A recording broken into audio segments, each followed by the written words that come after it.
What up, guys? Steven Christoph here for episode 5 of the Gate Drop Pod Show. We talk to the legendary, the one and only, I know I say that all the time, but we only have one of them, Tripp Rogers. This is going to be a fun episode. Make sure to listen to all of it. We talk about Ted Duvall. We talk about Ryan Abrigo. We talk about Max Miller. We talk about the history of racetracks. We talk about a whole bunch. Stay tuned. The Gate Drop Pod Show drops right now.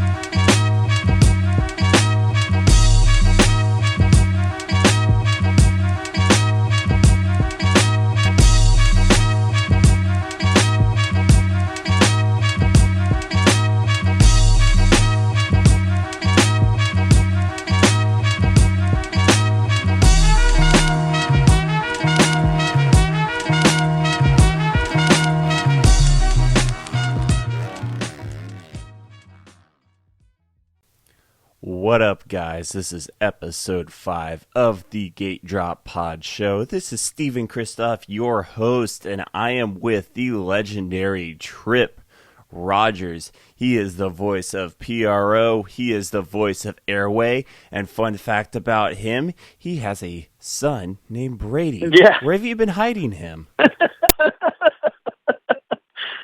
Where have I been hiding him? Yeah, did you hide him in a cave or something? Because I did not even know you had a son. It's true. And he doesn't get to come out to the track too often. He has a very protective mother who's like, oh, no. And at times I have to agree with her because he does have a little bit of me in him, as well as her in him. And we both have a heavy left arm on that throttle. And so we have together, my ex-wife used to race a CRF 150. Okay. And I used to race a 250. This was back in 2006, 2007, and part of 2008. But to make a long story short, we have more scars than trophies. And we just figured, maybe it's just better that, in fact, the track actually wanted me to sign an agreement that I wouldn't race anymore. And that happens to some announcers. That actually happens to not only me, but I know of a few announcers that are also riders that have been asked not to race anymore. That is a true thing. Yeah. I mean, if you get hurt, then you can't announce. I mean, well, you could announce, but you might be feeling the pain. So you actually rode dirt bikes before announcing? You're just dropping news bombs all around here right now. No, yeah, it's true.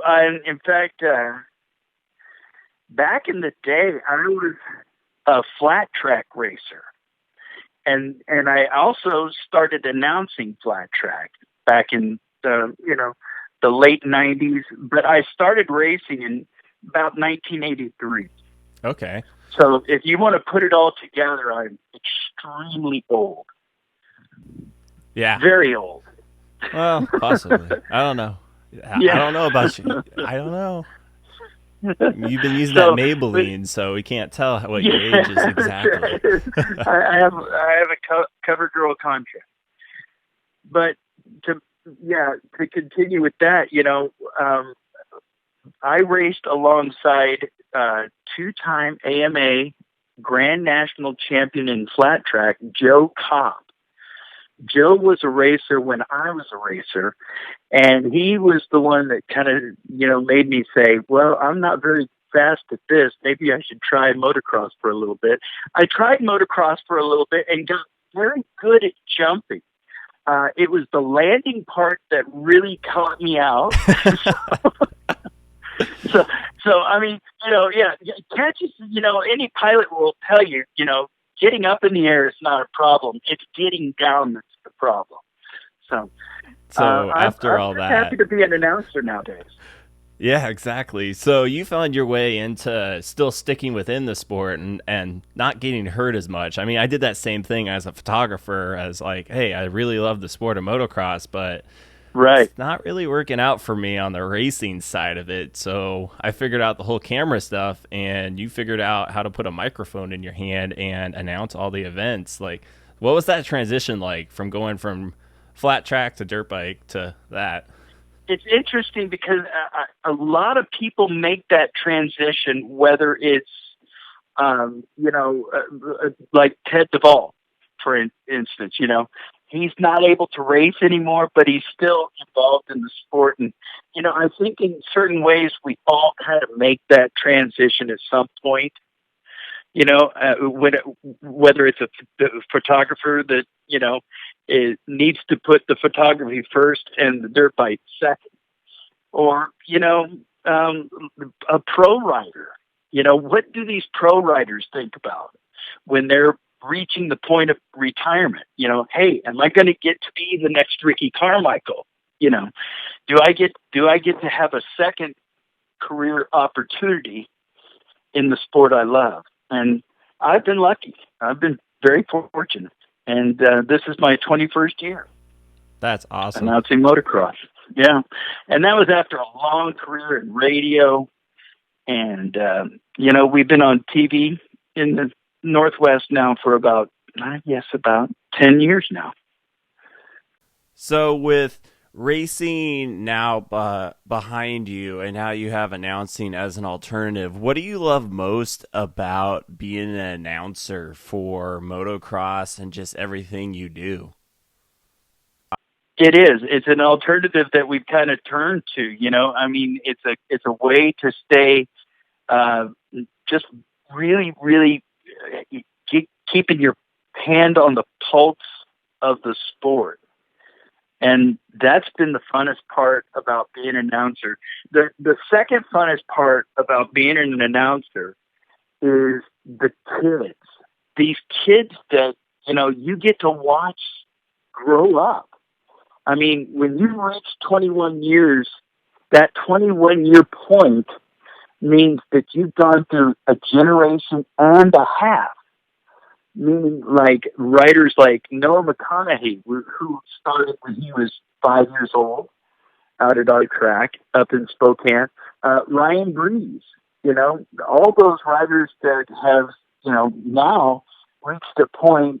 I think, I won't speak on behalf of a lot of the writers from our area over here in Spokane, but there's what we call the famous five. That's Chance Blackburn, Brad Noddet, Ryan Breeze, Chris Howell, and, of course, Noah McConaughey. Those five riders from our track made it to the big time. And, always thought about, what's going to happen when I retired, and I always tell all five of those guys, I said, hey, I've got an extra microphone. So if you want to come up into the booth and it would be a lot of fun to do so. So there'll be the Ricky Carmichael or Jeff Emick next to you. You're the kind of Ralph machine, or it is always fun to have somebody to bounce off of. You know what it's like. You know what I do up there in that booth. It's always fun to have somebody to bounce off of. Two sets of eyes, on the track. Exactly. It's a great opportunity to catch a lot of things that you would normally miss. So when we were going through, when I asked you to do this podcast and whatnot, you mentioned that you were not like Washington native until like later on. What brought you from, what would you say, New Mexico all the way up into the Northwest? Yeah, it's true. I was born in Roswell, New Mexico. Yes, that Roswell. So, no, I am not an alien as far as I know. But people have told me I have alien tendencies, so I go along with that. But from Roswell, my parents, I was when you're a Hewlett-Packard kid, it's a lot like being an Army brat. You move around wherever your dad goes. So we went from Albuquerque to Austin to San Antonio and that area of Central Texas, all the way out to California and the Bay Area. And then we moved up here when I was in high school, right in the middle of high school, like between sophomore and junior year. And from that point, all my parents and my sister and everybody, they all went back to wherever they wanted to go. Most of them in Texas. My dad went back to California, and I stayed up here. I stayed in radio and stayed right here, Post Falls, Liberty Lake, right in the North Idaho, Eastern Washington area. Okay. Yeah, and you just like the area and everything, and you just didn't decide to move somewhere else? 38 years I've been up here. Huh. So then so with your motocross background and whatnot, like how did you get to be a part of Airway MX and be their official announcer? How'd that come about? Well, Ray Kaufman got me started, believe it or not. Ray from Horn Rapids? That's right. Ray had the track out at Airway before anybody when it first went privatized. Huh. And he was looking for an announcer back in the year 2000. And they were running advertising on my radio station, and which was at the time Rock 94.5. Okay. Here in Spokane, which is Curtis Paulson's favorite radio station. Yeah. All you have to do is ask him. Yeah, for those who don't know who Curtis Paulson is, he runs the starting gate. So anyways.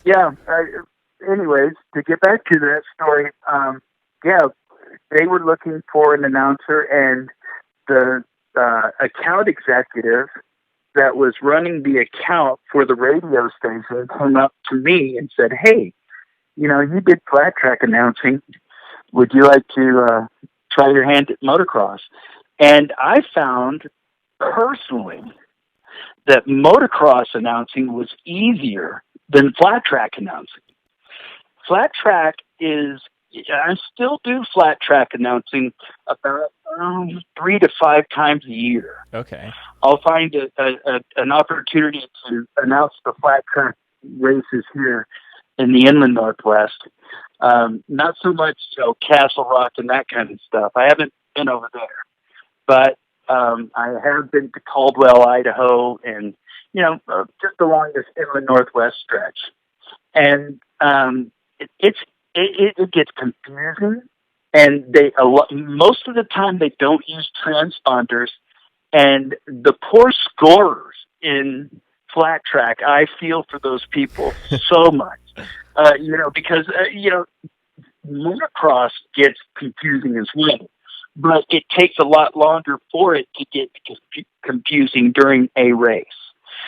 In flat track, things become confusing in an instant. And once they get confusing, they stay confusing. So you may be announcing the wrong person in the lead.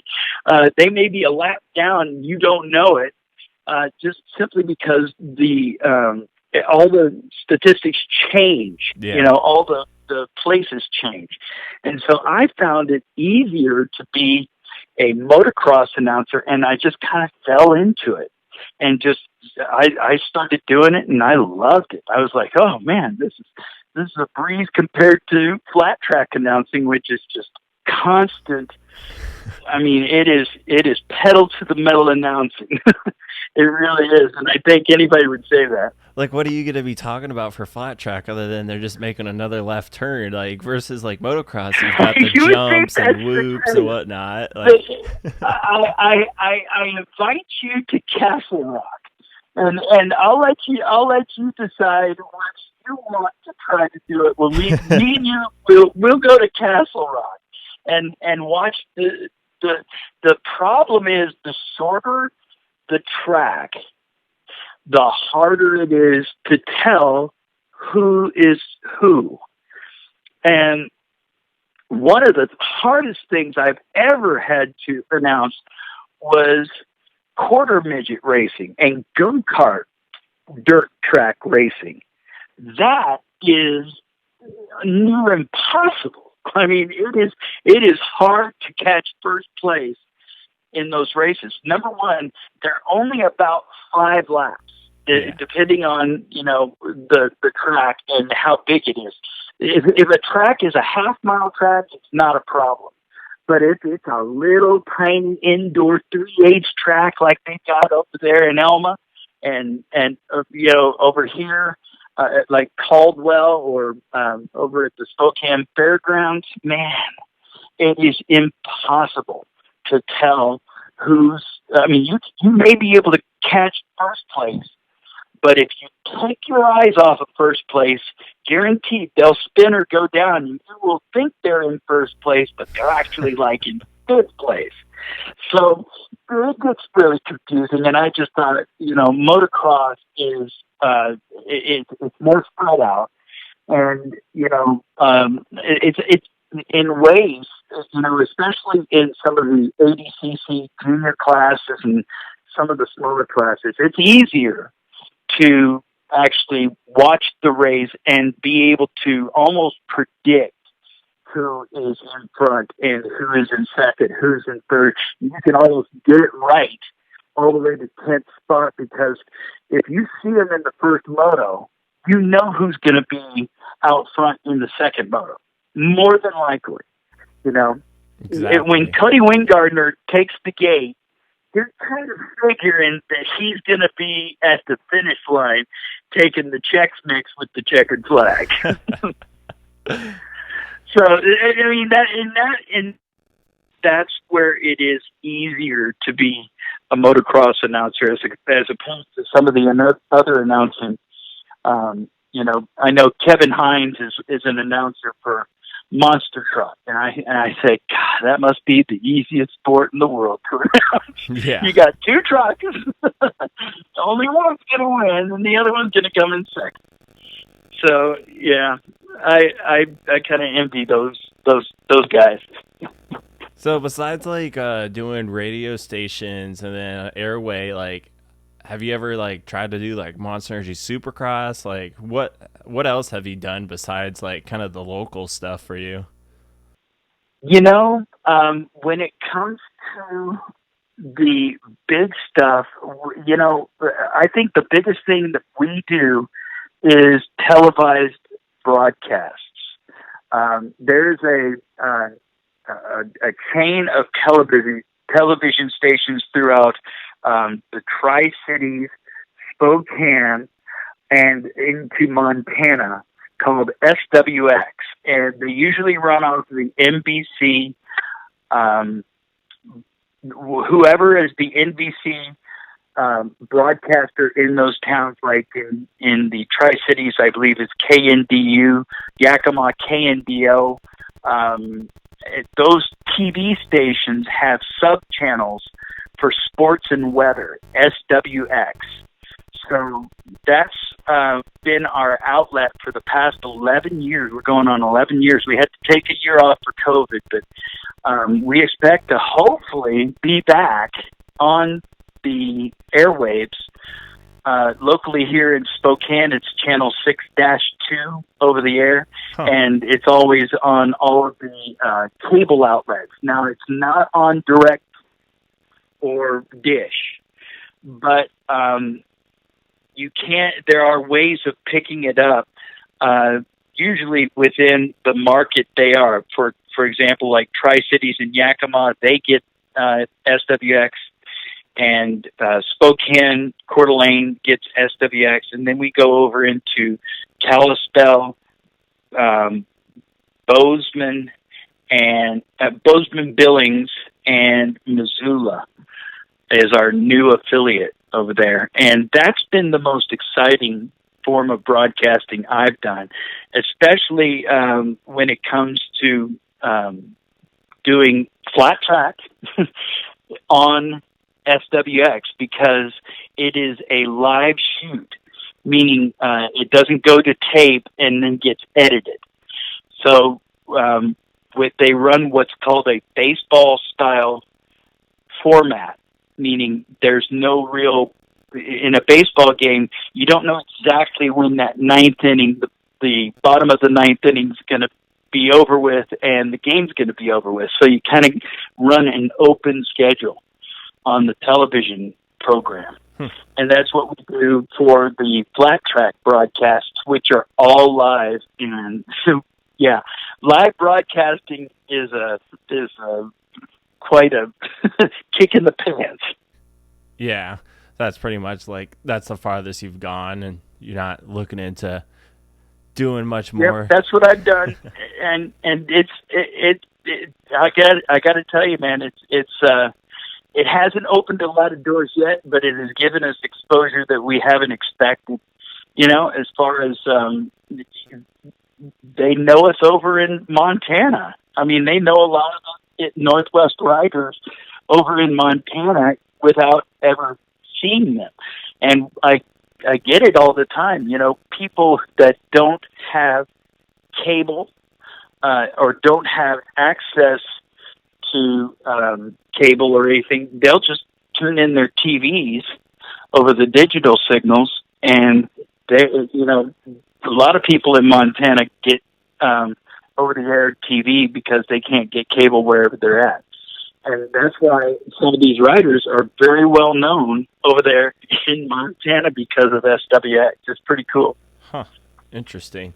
So, I think when I first met you, it had to be 2018 Top Gun. It was you and some other announcer announcing with you. You guys were Doug Miller. You guys are doing like the Star Wars like sounds and music and all that stuff. And I'm like, who is this guy up in the tower? You know, the fun part about the kids is being able to experiment just a little bit. When you get the opportunity to be flexible with music and so forth, and, you know, I hope that continues and that we get the opportunity to do the Star Wars theme when the little 50 cents is going over the jumps, you know, because it's just, there's nothing like hearing that dun dun dun dun dun dun dun dun. And the kids are jumping as high as they can, you know, over these little tiny jumps. And people loved it. You know, it's like, well, gosh, what the heck are they doing? Oh, I get it. Look at the kids. Look at the kids. Yeah. It's a lot of fun. It's a lot more fun when we get to do it on a Supercross night over in Spokane because, you know, they're all under the lights. You know, there's just a different feeling about that nighttime atmosphere. Yeah. You've mentioned a lot how much you enjoy like all the little ones riding. Is that kind of your pure enjoyment you get out of like doing the PRO series and whatnot while announcing? You know what? I've got pictures of Ryan Breeze and Chris Howell accepting their trophies from me back in 2001. And to get to see those kids reach the goals that they have reached, you know, being those on TV. Again, Chris Howell's on the video game. You can pull him up on the video game, and he's probably not the only one. But, you know, to go from being just a kid accepting a trophy from an announcer to being on a video game, you know, that's crazy how much, you know, progress this one kid has made over the time that you've just been up there announcing. So, you know, watching them grow up, that's definitely one of the highlights of my career. Yeah, that's kind of how I relate to myself when it comes to photography. I mean, just the example of the latest news with like Max Miller making the main event tonight for how about Indianapolis. That? And then Levi Kitchen, I've got photos of Levi from 65s to all the way up to his big bike. So I totally can see what you're talking about, like watching these kids grow and how proud you are of like being a part of like announcing it and whatnot.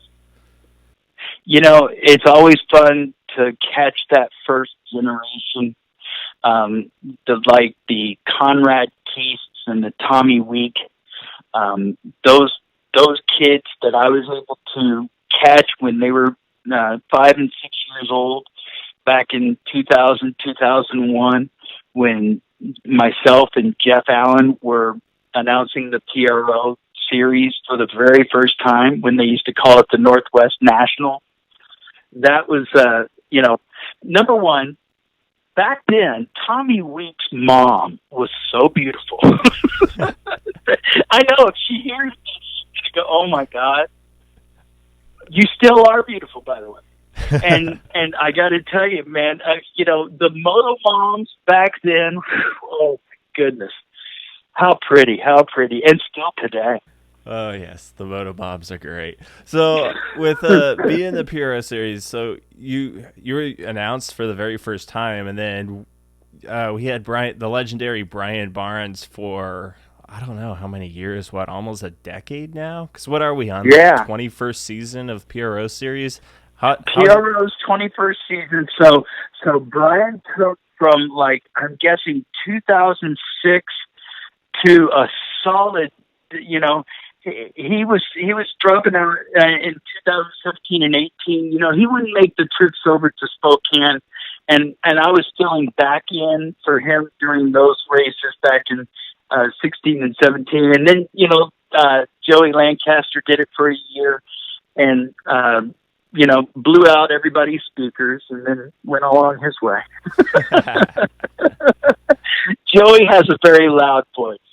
And I pity the sound system that his voice has to go through because he gets excited. And that 125 Dream what Race happens when I get excited too. Yeah. Oh, it's hard. It's hard not to. I had a broadcast partner. In fact, I still do.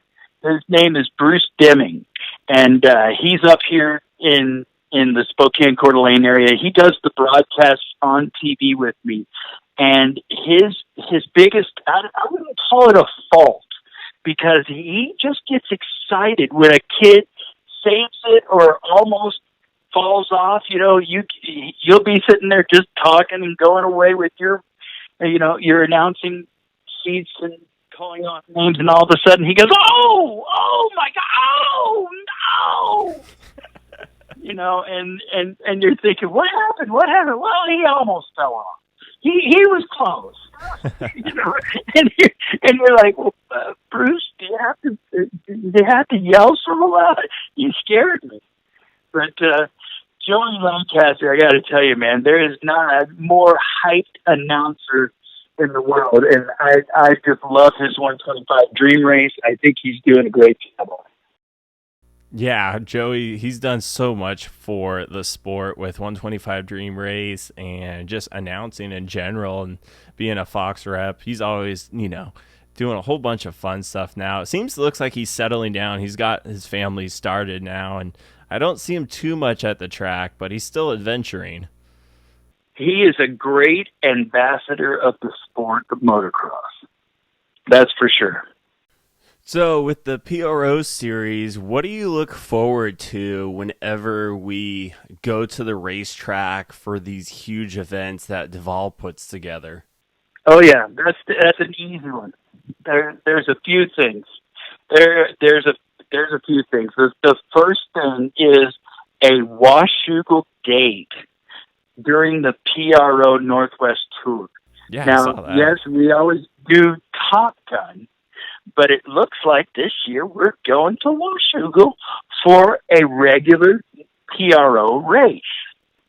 And that doesn't happen very often, So I'm glad to see, number one, we're going to Washougal twice this year during the PRO, once during the Northwest Motocross Series, and then we'll do the regular Top Gun race coming up at Labor Day, or Labor Day weekend.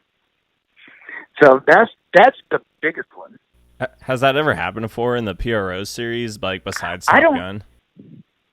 That's a good question. I don't think it has. I could be wrong, and I probably am, but I don't remember the PRO going to Washougal during the regular season. So I think that's really special. I think Clarkia, again, Clarkia, every year we go to Clarkia, it seems like it's a little better and a little better and a little better. And that's the way most of these tracks are. When people come over to Airway, it's a little better and a little better and a little better every year. I think, we'll be going back over to Port Angeles this year. I always look forward to that race. Yeah. Over right underneath Port Angeles at OPMC. Yeah, I'm excited for that track. I know last year we had, a little bit of rain on Saturday, and then it got pretty cleared up for Sunday, and they got the pit bike track and all that. It turned out perfect. Yeah, in fact, watch the Gate Drop Productions recap of that race, and you'll see that, it was a little foggy on that Saturday, but by Saturday afternoon, that track was awesome. Yeah, and I'm thinking I may need to bring a bike and hit a couple, at least Airway. Airway looks like it's such a safe track in my opinion because the jumps aren't too gnarly. I know that one double by the start gate that Didier on the 21 Yamaha 65 was doing, all these, even junior riders are not hitting that double. Oh yeah, I don't understand some of these kids, how they just hit these jumps and make all of us feel wimpy. I think the best thing that Josh Hitchens and his track crew do over at Airway is they give you an out. Every one of those jumps, there is an option or an eject button that you will safely get off of the track if you have to without hurting you in the bike. Whether you land on the side of the jump and, it tapers down to catch you, there's like you said, there's a lot of built-in safety features that you really don't see until you ride the track and you're able to experience, I got out of that situation by just, jumping off over here.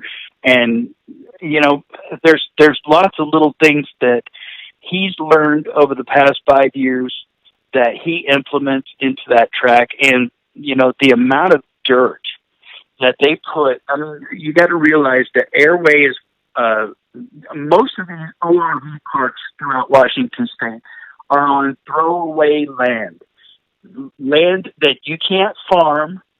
Think about Horn Rapids, think about Airway.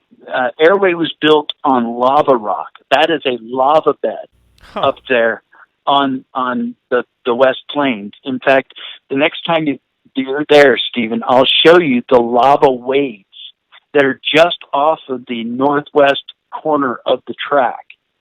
They are in a farmer's field, but literally, this was land that they couldn't do anything with.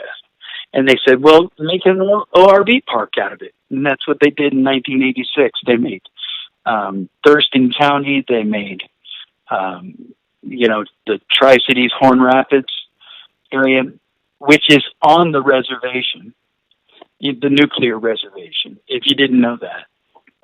Horn Rapids is actually part of the Hanford Nuclear Reservation.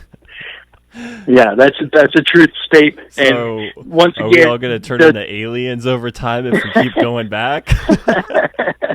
Well, I'll be the first to know, being from Roswell. So we'll have to look at you and make sure if we're all starting to feel funky and you're tripping out. When you make the first couple of turns into the Horn Rapids track, anytime you turn in the direction of Hanford off of Highway 240 there, you are on the reservation for like 60 or 70 miles. And they know it. They know you're there. In fact, when you drive in the first couple of turns, there's a sign that most people, 99% of people, don't even see, that says you are entering a nuclear site. Here's what you need to know. And it gives you the information on the radio station to tune into in case something goes wrong. That whole community infrastructure out there is designed to go in one direction when it needs to. If you notice that the road or the byways and highways in Richland, Highway 84, Highway 82, all of those, they are designed to head in one direction out of town in case you have to. Huh. So, they can turn around all of those, the two ways to one ways. And a lot of people don't know that.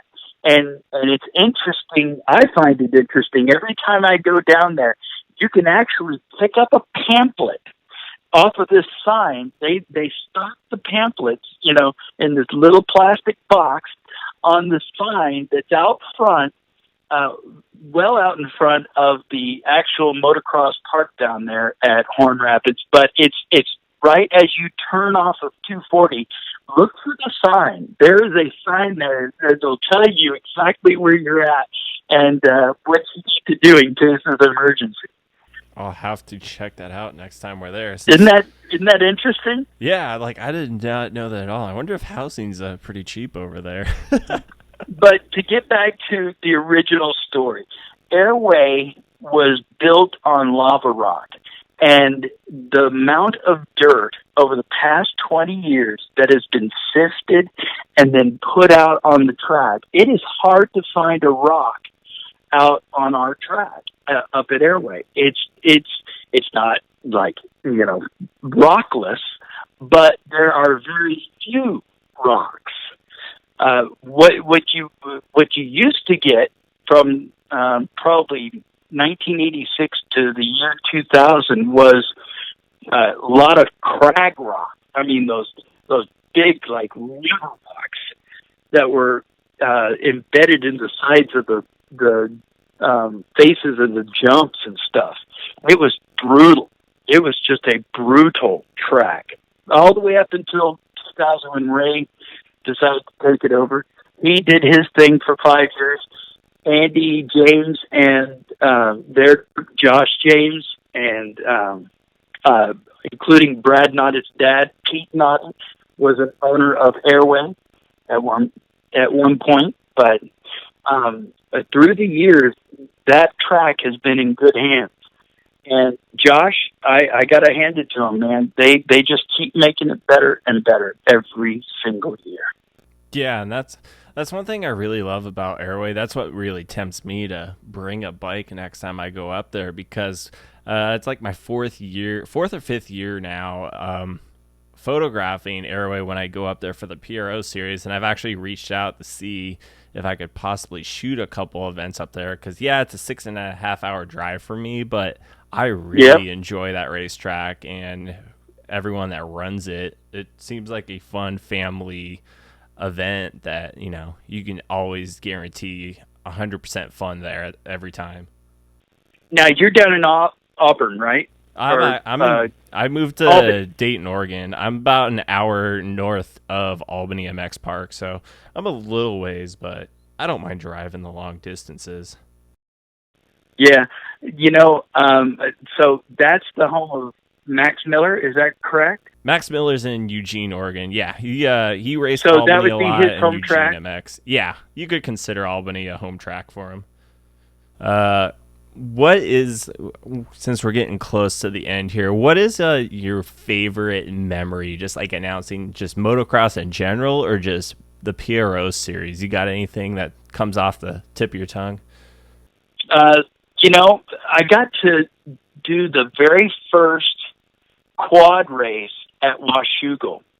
That was back the quad cross days, the Northwest Quad Cross. They still do their tour, and I was part of the inaugural event. And I think that was back in 2015 15 or 16, and I got to see the side-by-sides go over the triple and hit the triple. There was these guys that were just hucking them, and there was a 4-seater, and he had all the seats taken by passengers and co-pilots and whatever. But the funnest thing was to watch. We called it the school bus, and it would hit that motorsport triple at right before the sand jump at Washougal, and it was hilarious because you'd hear all these people yelling and screaming like they were on a roller coaster. It was just nuts. I remember seeing a video of that popping up on Facebook, and I'm just scratching my head wondering what is going on at Washougal right now. Oh, man. I think one of my other favorite memories is actually getting a chance back in 2006 during the pit bike revolution.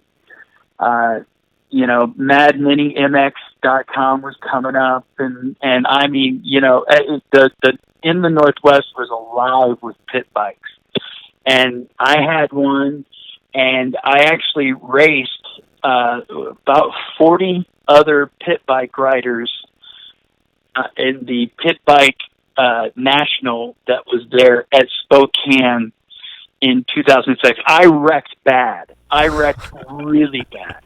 In fact, I would say that particular wreck was one of my worst wrecks as a motorcycle rider. Did it put you in early retirement? Oh my gosh! Well, to back up just a little bit, I had cancer in 2006. I had kidney cancer, and they took my kidney out. And I had gone through immunotherapy and, just getting back to normal and being able to do it by that race, which was I had kidney surgery in March of 2006. And then I was racing that race in early September. And it was a big race because, I mean, some of the big ones were there. I mean, everybody was there.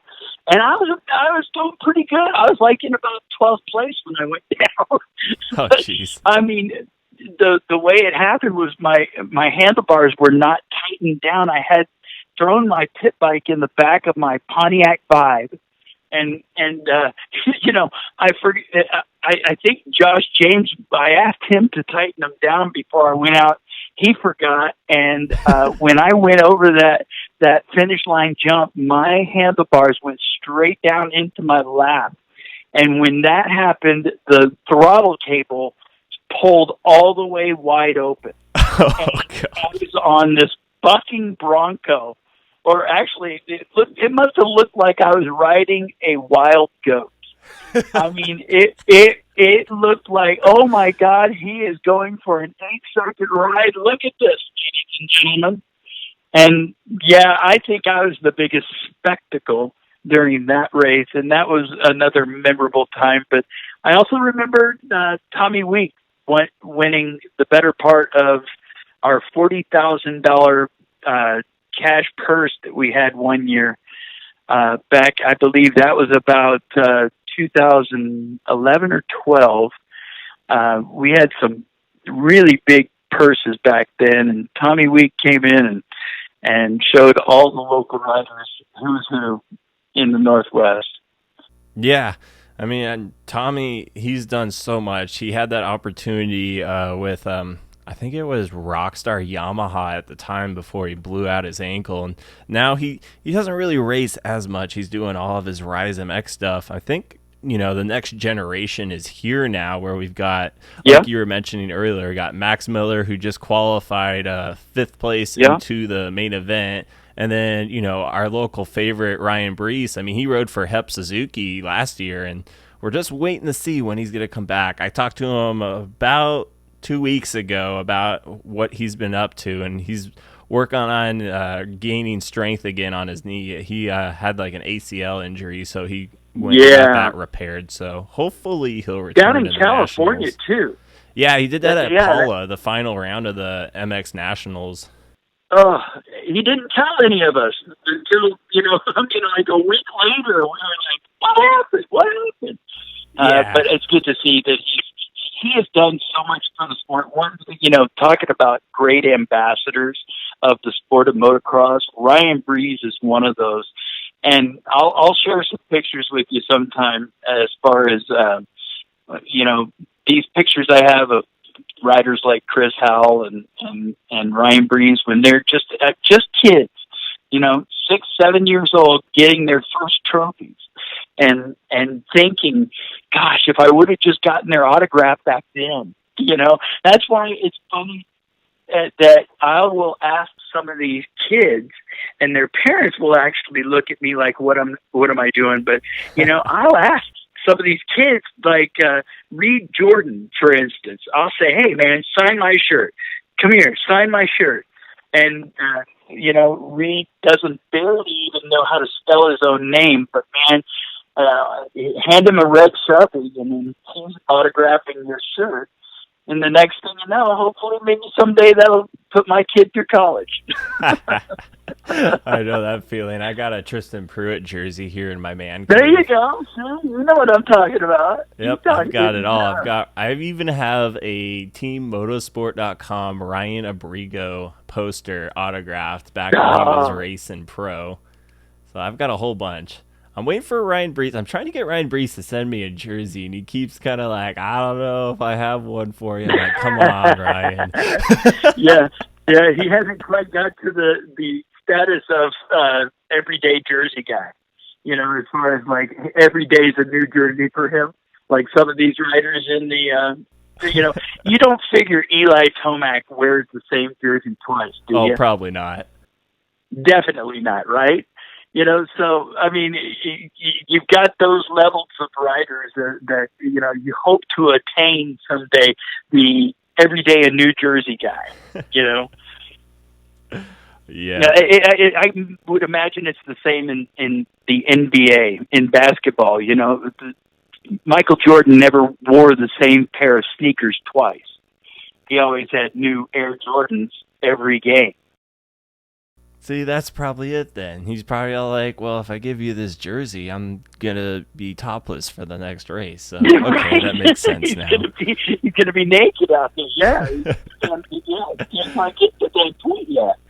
But it won't be long. But we shall see. I'm hoping we get another whack at it for Ryan, because he was looking really good on that Hep Suzuki, and then that whole knee injury just totally kind of sidelined him for the season. And now with, the field starting to get depleted, I mean, Ryan made over 60% of Supercross races last year. So hopefully once he gets back in the training and everything, he'll get back in it. I think he may be the Northwest's most successful today rider, as far as being able to make all those races. Yes, did he podium? No, but he made the main event in more races than he didn't make the main event. So, I mean, that says something in itself for the Northwest rider, and I truly wonder, Stephen, I ask this of any young rider that is riding and listening to this podcast. Who's next? Is it you? Is it you who's listening right now? Think about it. We need another influx of these riders that will take Ryan Breeze's place. I hope Ryan Breeze has 15 more years in him. But if he doesn't, and, the same goes for any one of our Max Millers or, Levi Kitchen. It's fun to watch a lot of these riders reach that point, but I wonder who's next. I mean, we got the next rising star on in fact, Star Yamaha, Levi Kitchen. Who knows if he may dip into a couple Supercross races. I'm kind of thinking that he's probably going to debut in the Motocross series, but who knows if someone gets hurt like Thrasher, Fry, or Cooper. I don't know. I wonder if Star will put him in Supercross like at the tail end and get his feet wet on that. Yep, and that's how those slots become available. Unfortunately, it's always at the expense of another rider. This sport tends to chew them up and spit them out every once in a while. That's why the opportunity is there. It might not be a great big opportunity, but it is an opportunity, and what you choose to do with it, man. I mean, especially if you have a YouTube channel or a good Instagram page, or if you tackle that side of it and already have a built-in audience, you're halfway there. Exactly. Well, I have no other questions at the moment right now, Tripp. So I'm sorry, but hey, we got 51 minutes in. That's pretty dang good. There you go. If they're still hanging out at this point, they're true motocross fans. Well, Tripp, I just want to say thanks for taking the time for this long podcast on the it was a good conversation show. If you guys ever want to meet and greet and just hang out with Tripp, make sure to say hi to him and wave at him like, a cheerleader at any of our PRO series races that he covers and that I take photos of. Hey, Tripp, I appreciate everything that you did tonight. And come on up. We'll talk to you more in the future. We'll see ya. That's a wrap on our latest episode of the Gate Drop Pod Show. If you'd like to listen to more episodes from the past, make sure to subscribe to Gate Drop Productions on YouTube, Facebook, Instagram, wherever you can find Gate Drop Productions. We have past podcasts with the legendary and former Hep Suzuki rider Ryan Brees, Max Miller, Avery Berry, who races in the MXGP class, and many more. Make sure to hit that like button, subscribe, and if you want to sponsor the Gate Drop Pod Show, make sure to slide into my DMs and we'll get some sponsorships thrown out for you guys. I appreciate everyone listening, and stay tuned for more. Gate Drop out.